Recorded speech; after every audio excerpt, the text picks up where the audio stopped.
Madam fourth night okay.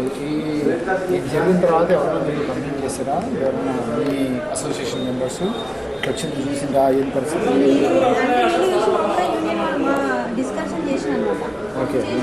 నా పేరు Susmitha, nursing officers association ప్రధాన కార్యదర్శి. నేను మరి 4వ తారీఖు ఈటీవీ ప్లస్ ఛానల్లో రాత్రి 9 గంటలకు ప్రసారమైనటువంటి పటాస్ ప్రోగ్రాంలో నర్సెస్ని అతి దారుణంగా వారిపై కామెంట్లు చేయడం జరిగింది. మేము వాళ్ళు చేసే పనులకు మేము వేలెత్తే చూపించే పొజిషన్లో మేము ఉన్నాం, కానీ వాళ్ళతో మేము చూయించుకునే పొజిషన్లో లేము. కాబట్టి ఈరోజు మాకు న్యాయం జరుగుతుందని ఎల్బీ నగర్ పోలీస్ స్టేషన్కి వచ్చి వారిపై ఫిర్యాదు చేయడం జరిగింది. యాంకర్ రవి, శ్రీముఖి, పార్టిసిపేట్ చేసినటువంటి యాదవరాజు వీరి ముగ్గురుపై ఖచ్చితమైన చర్యలు తీసుకుంటారని వారు మాకు హామీ ఇచ్చారు. కాబట్టి మా యొక్క నర్సెస్ని ఎప్పుడు కూడా మీరు చులకన చూడొద్దని మేము అందరినీ హెచ్చరిస్తున్నామండి.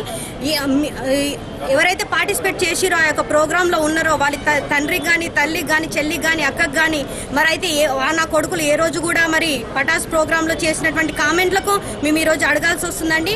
వారు ఏ ఒక్క రోజు కూడా హాస్పిటల్స్కి రాలేదా? మీరు చేసేటువంటి దొంగన పనులకు మరి మేము ఈరోజు నిలదీసి అడుగుతున్నాము.